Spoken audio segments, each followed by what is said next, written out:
How do you sort of feel like, I've read a bit about sort of the quest for the perfect riff. Where do you think you've come closest? Ooh. It's like I have the quest.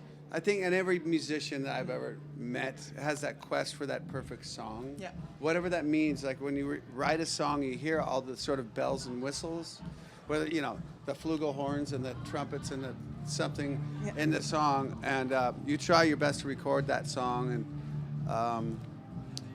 but you just haven't quite attained it, and maybe it's unattainable. Maybe it is. Maybe it's that it's the holy grail. Yeah. And there's nothing wrong with pushing. Yeah. Yeah, there are riffs that are absolutely crushing. Like that's the perfect riff. Yeah.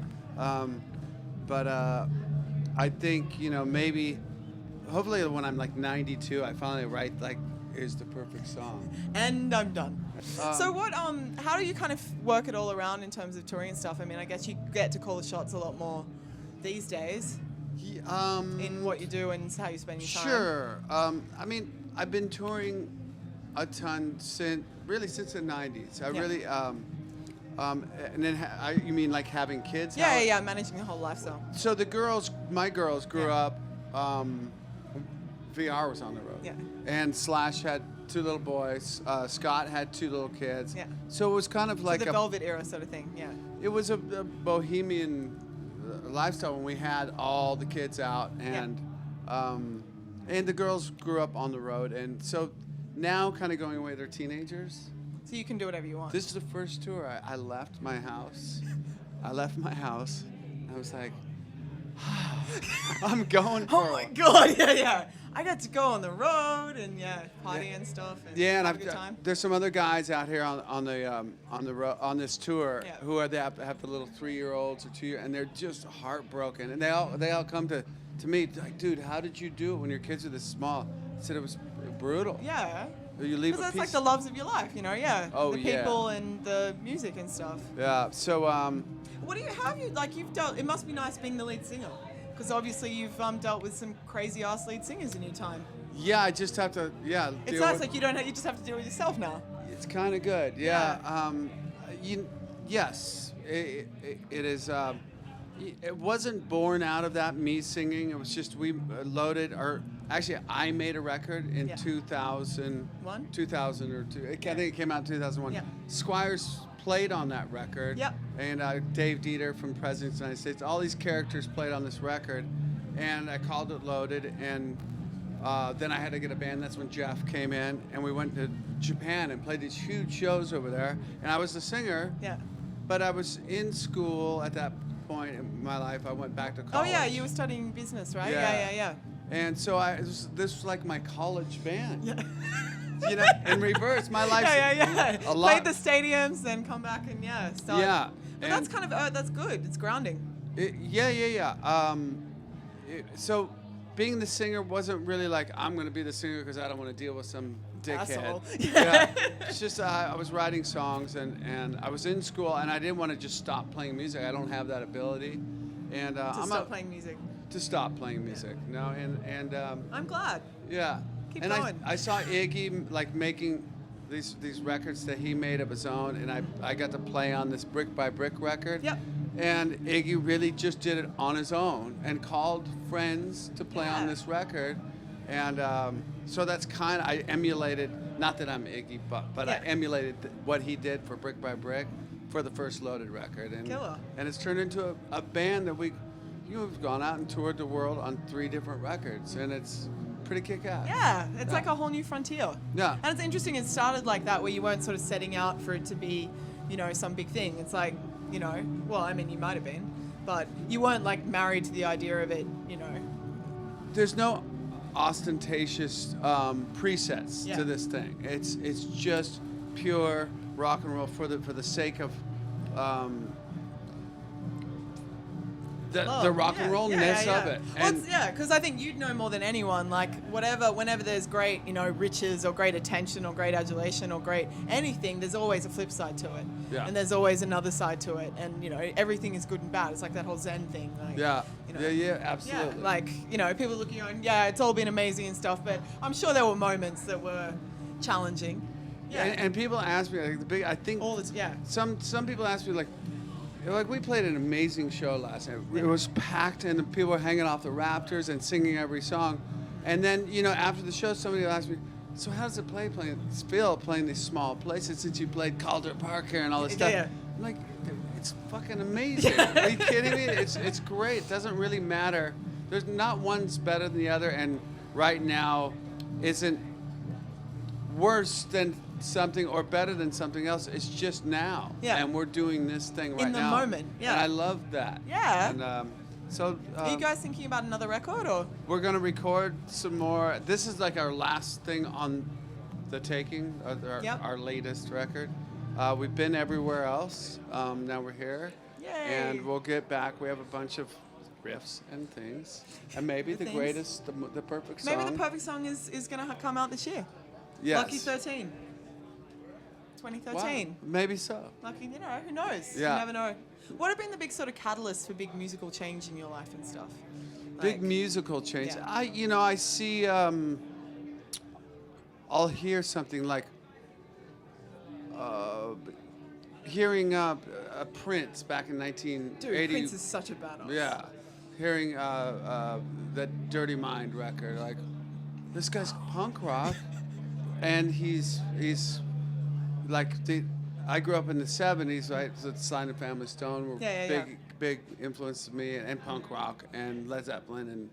That's cool. You kind of Yeah, I grew up in a big family. Yeah. And punk rock. And absorbed a lot of because it feels naughty. It feels like you shouldn't be listening to it. And you could break some stuff. I was the youngest at 8. I just wanted something of my own. Something loud. Yeah, and it was my own. This is mine. It's not your guys. Punk rock, young it's me. My thing. Yeah, go away. Do you ever think all that piano stuff with the whole Later Guns things is that punk rock enough or? Well, I mean that was pretty blunt, but yeah. Yeah, no. Look, but for me, I don't know. I love the earthier side of rock and roll. Right. And Guns. I mean, I gotta say, like Axl. I came from the punk rock scene, and Axl was more punk than the most punk guy I knew, because it was real. Like there was like a real. He was dangerous. Like something could happen anytime. He didn't give a fuck.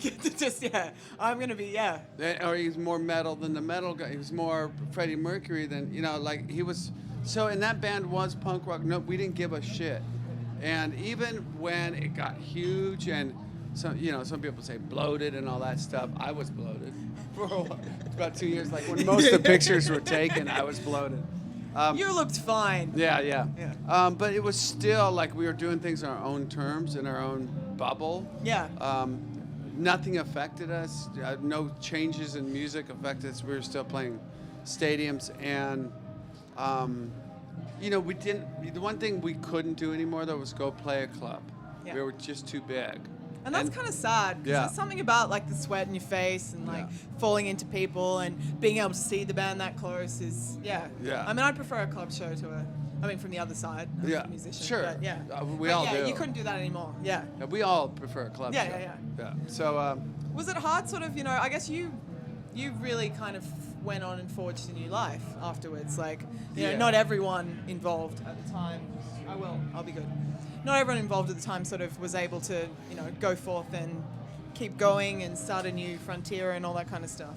Yeah, I mean, not to bring it down, but like a lot of my peers and friends just didn't make it. Yeah. Simply. And I got a second chance at doing this thing over, doing this restarting. I got a restart button.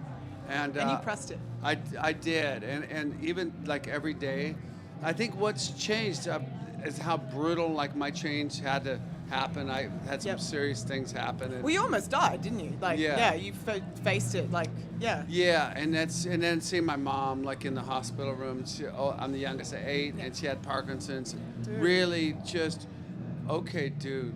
You better grab life with both hands. Yeah. If you can get out of this hospital, it changed me. It changed me wholly, and so I met some really good people that were heroes to me. I want to be like that. Who were your heroes? Well, I mean, Iggy's a hero for sure. Dude, he's a badass. He's like, he still does it just as hard as he did, I imagine. Yeah. When he started. Yeah. Steve Jones was really befriended me right after that and played a band with him. I'm playing with Steve Jones, and my martial arts sensei, this guy I met after that, really was like I just wanted to live like him, and then met That's some cool, good guy, sensei. Mark Lanigan, Yeah. became a good friend, and we went through some stuff together, and we were just both changing life, and Yeah. and then people like my wife, meeting my wife. Just I want to be good for. I want to be a hero for her. If I can. Can I do that? And That's fucking great. yeah. I don't mean to swear, but it is. Like, Yeah. it's inspiring to keep making, and to keep creating things, because I think, storytelling is what makes us human, and Yeah. and you guys tell stories. Yeah. And that's an ancient thing. And and being able to make music with Slash again. yeah. is- How are you guys now? Yeah. Yeah. Well, What's happening? VR. Who knows? Yeah. Right. What is with? Didn't Scott just get kicked out of something else? That's what I'm over Dude, here. yeah, I think but he just got kicked out of Stone Temple Pilots as well. Somebody forwarded me an email to link to the RollingStone.com. I think it was just yesterday. I saw it yesterday. Yeah, Right. yeah. And I was like, what? Again? Yeah. Because I was like, you guys kept going to come out, and I was going to come and like see your show, and I was like, man, Scott again. Yeah. Yeah, that was heartbreaking not being able to come here. And for us, that was the end for us. That's when we were like, okay, we can't. Who was crazier, Scott Weiland or Axl Rose? Crazier. Yeah. I don't think either guy's crazy or even difficult. It's just sometimes at the time of life, like a band's a really hard thing to have work. It's an alchemy. Yeah. Yeah, and it's sometimes it can, Guns, we did a lot of material, a lot of production of songs and stuff in a very short amount of time, and played a lot of shows. And Scott's a wonderful guy. He's just gifted. Like, he's a great singer and stuff. Like, Great, so much soul. great melody writer, and it's just too bad to see a guy. You see him stumble, and it's like, dude. And especially around us, like we were all guys who'd stumbled, and hey, guy, Yeah, we've already been there. Yeah. you're safe with us. Yeah, yeah. Like, you can, but I wish the best for him.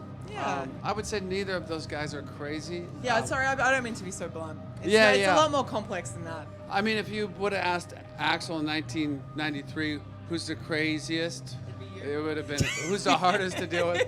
Duff. And he probably would have said the same thing. He's a great guy. I love him. He's wonderful. But he's shooting himself in the foot right now. So it all.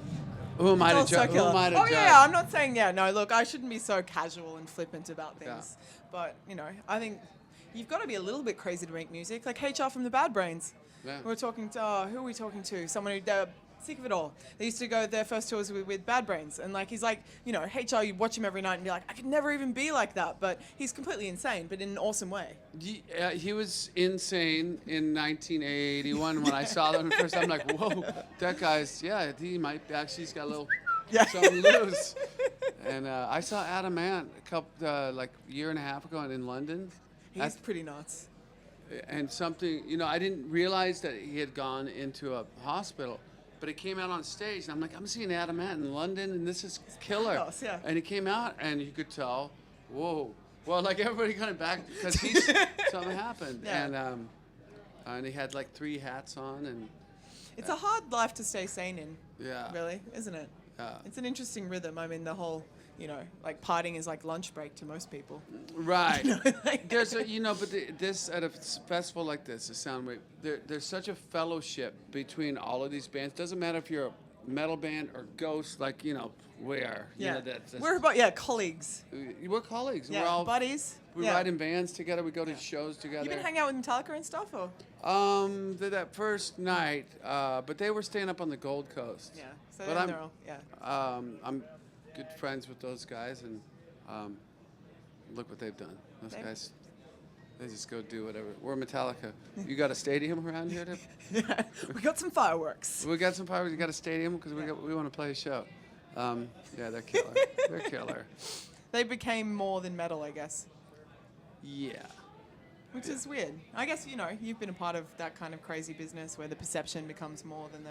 Yeah, do you ever feel like people like interacting with like this idea of you? Not really you? All the time. And that's kind of weird. Yeah. Like, you're just like a human.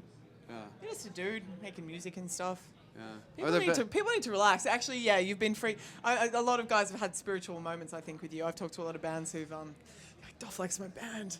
Oh. And it's cute. Yeah, no, that's totally It's awesome. overwhelming for me. Like, yeah, I see some people like look at me. I know what the look is, and I'll go talk. And we end up just being good friends and stuff. And I guess I've been around long enough that people are like, "Ooh, this fucking Great Duff, stuff, man." Am I swearing too much? No, we can totally swear as much as we want. Oh.